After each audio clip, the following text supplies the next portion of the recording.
Hello दोस्तों, स्वागत है आपका उदित फार्मेसी का ऑनलाइन लर्निंग प्लेटफॉर्म में। मैं हूं आपके साथ वसीम अख्तर। इस सीरीज में हम टारगेट 500 एमसीक्यू को डिस्कस करेंगे और लग सिर्फ ये जो 500 एमसीक्यू रहेगा सिर्फ केमिस्ट्री रहेगा।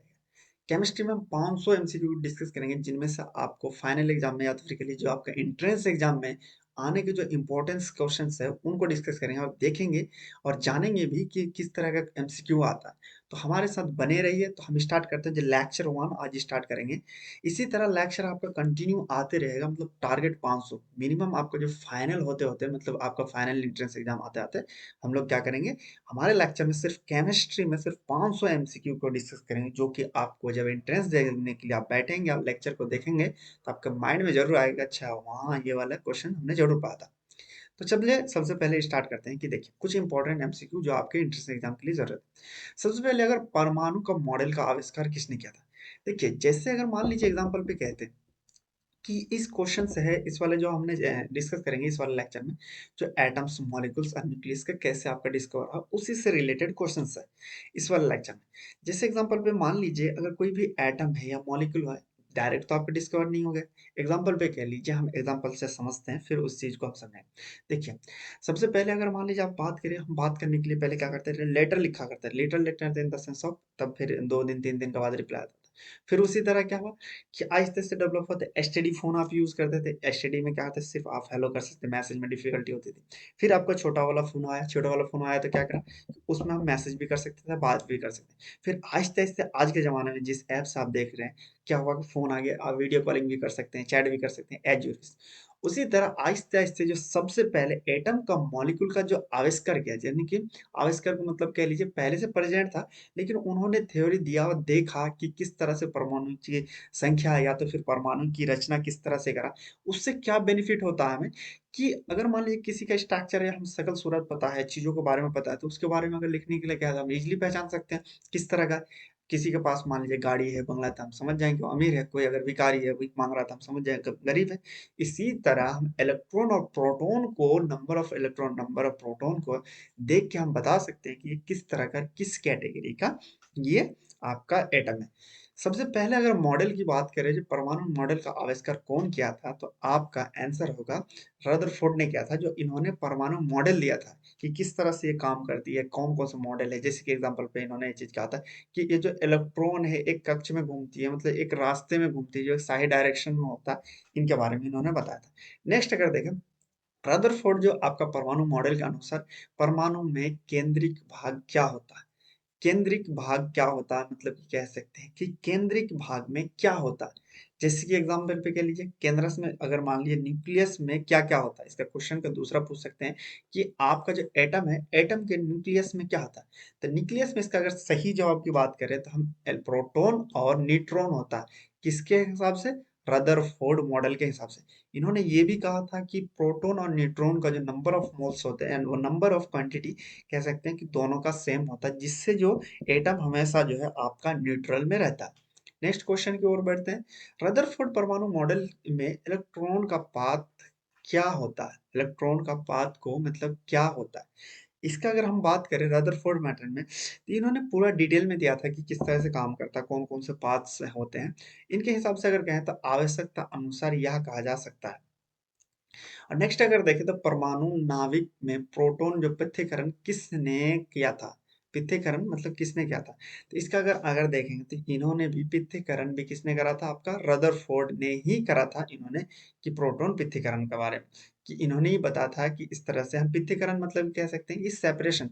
किसने सबसे पहले प्रोटॉन का जो नाभिक किया है, सेपरेशन किसने करा था, तो आपका रदरफोर्ड ने ही करा था।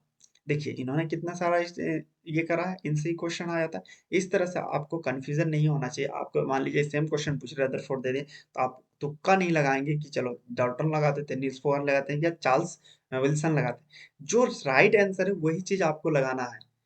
देखिए फिर नेक्स्ट आता है, रदरफोर्ड के मॉडल के अनुसार खोज किसने किया था, किस पे आधार है। आपको पता होना चाहिए कि रदरफोर्ड जो आपका मॉडल है किस पे आधार हुआ था, वो आपका गोल्ड जो फाइल है उस पे अप्लाई किया गया था। गोल्ड फाइल के अप्लाई करने के बाद भी इनका ही खोज हुआ था। जैसे कि इसका आंसर क्या होगा, गोल्ड फाइल प्रयोग में किया गया था। अब देखिए, अब आता है क्वेश्चन की फ्लोरोसेंस क्या होता है।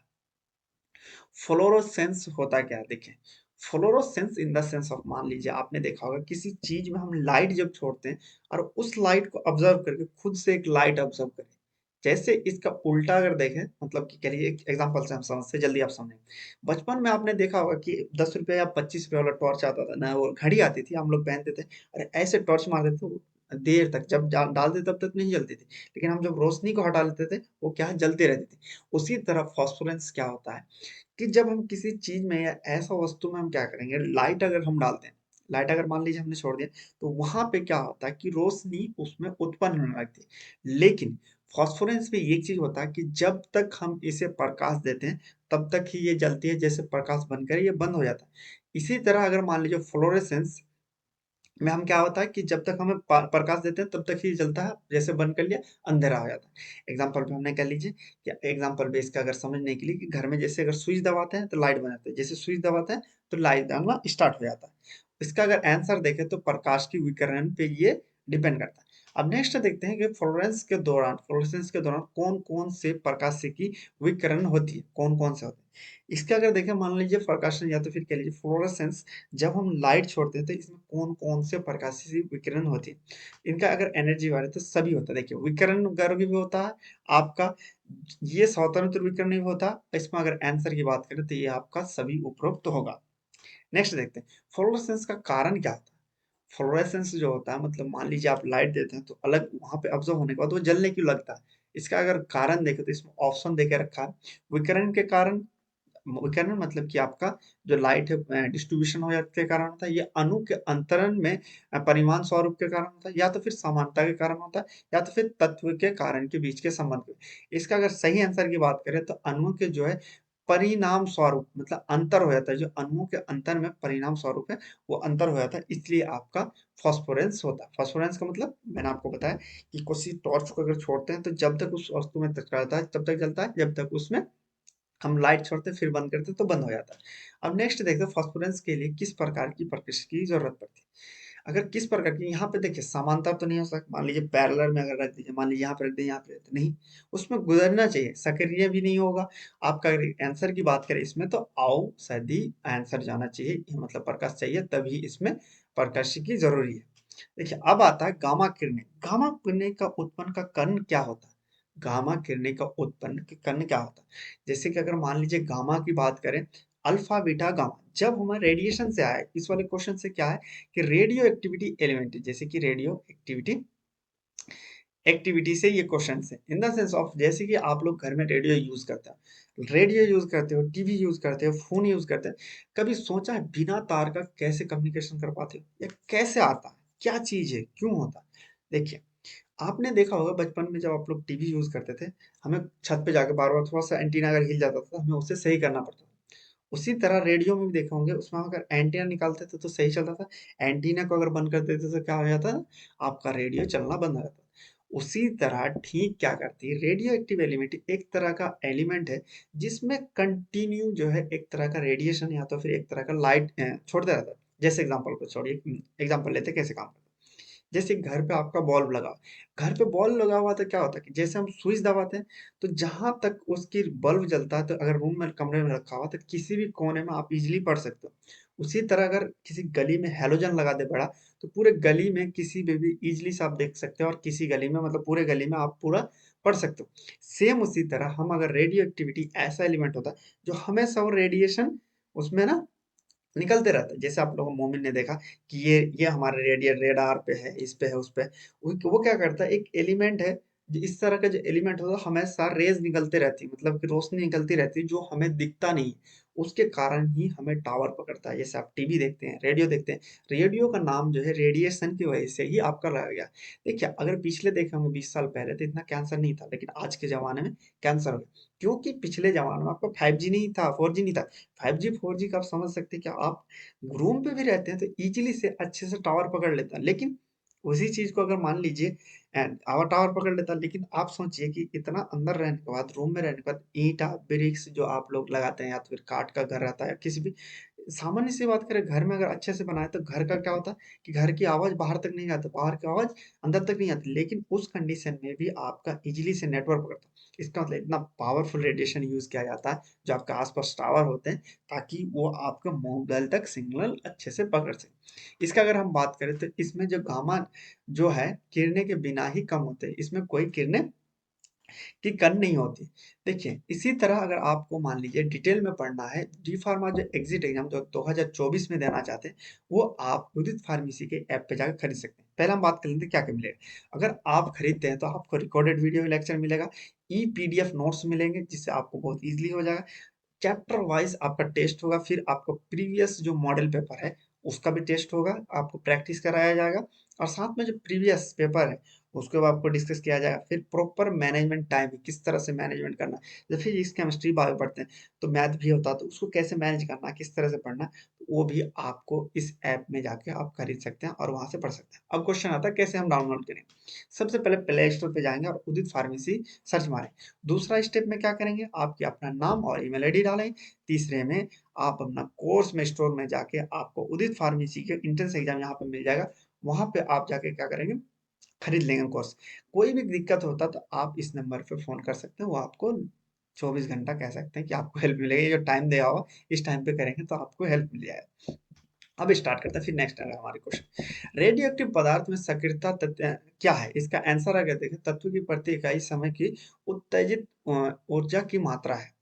अब आता है कि रेडियो एक्टिव पदार्थ की सक्रियता, मतलब अगर मान लीजिए रेडियो एक्टिव की जो एक्टिविटी है वो किससे नापते हैं, जैसे रेडियन नहीं, आपका अगर रेडिएशन ये भी नहीं। इसका आंसर अगर सही बात करते, इसका आंसर होता है बैक्यूरेल में। इसका हम मापक करते हैं कि ये एक्टिविटी देता ही नहीं, एक साइंटिस्ट के नाम पे रखा गया। अगर आप उदित फार्मेसी ऐप पे जाके कोर्स लेते हैं तो वहाँ पे डिटेल में थ्योरी को पढ़ाया गया इन सब चीज़ों को, और साथ में एक एक चैप्टर को मान लीजिए आपको 50-60 या तो फिर 40-45 एमसीक्यू को प्रैक्टिस किया गया है।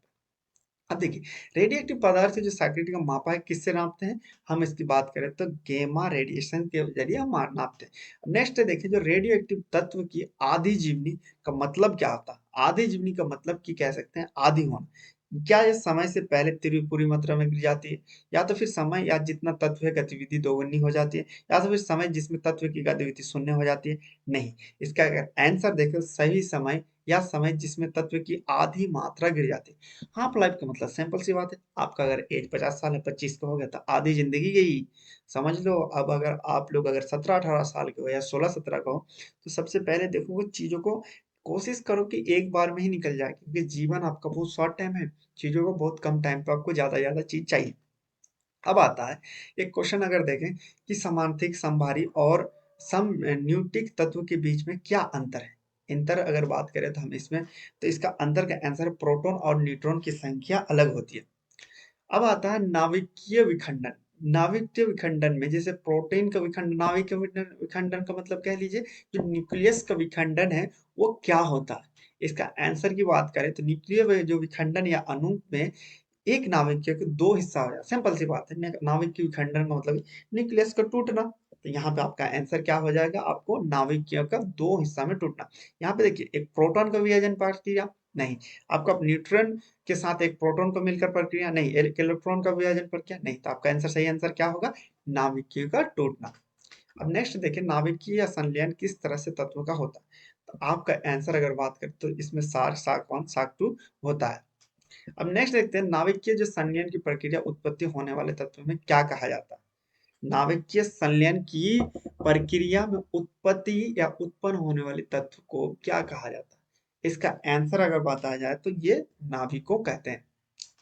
फिर आता है लास्ट क्वेश्चन, अगर बात करें हम की, तो नाभिकीय संलयन का एक उदाहरण है, क्या है नाभिकीय संलयन के उदाहरण अगर बात करते हैं, इसका राइट आंसर क्या होगा, हीलियम। हीलियम 4 नाभिकीय संलयन है। इसी तरह का, थैंक यू, अगर मान लीजिए इसी तरह का डिटेल में अगर आप जानना चाहते हैं, पढ़ना चाहते हैं, तो उदित फार्मेसी के ऑनलाइन प्लेटफॉर्म आपको ऐप पे जाइए, डाउनलोड कीजिए, वहाँ से आप परचेस करके इसी चैप्टर का, और इसी तरह जैसे मान लीजिए संक्षिप्त में मैंने छोटा बनाया, लेकिन इसी चैप्टर वहाँ पे लॉन्ग में और डिटेल में बताया गया, थ्योरी के साथ बताया गया, कि उससे पढ़ के आप कोई भी, या तो फिर कह लीजिए आपका जो ये एंट्रेंस एग्जाम है, आसानी से आप निकाल सकते हैं। आई होप ये वीडियो आपके लिए हेल्पफुल हुआ। इसी तरह का वीडियो देखने के लिए चैनल को सब्सक्राइब कीजिए। तब तक मिलते हैं नेक्स्ट लाइव।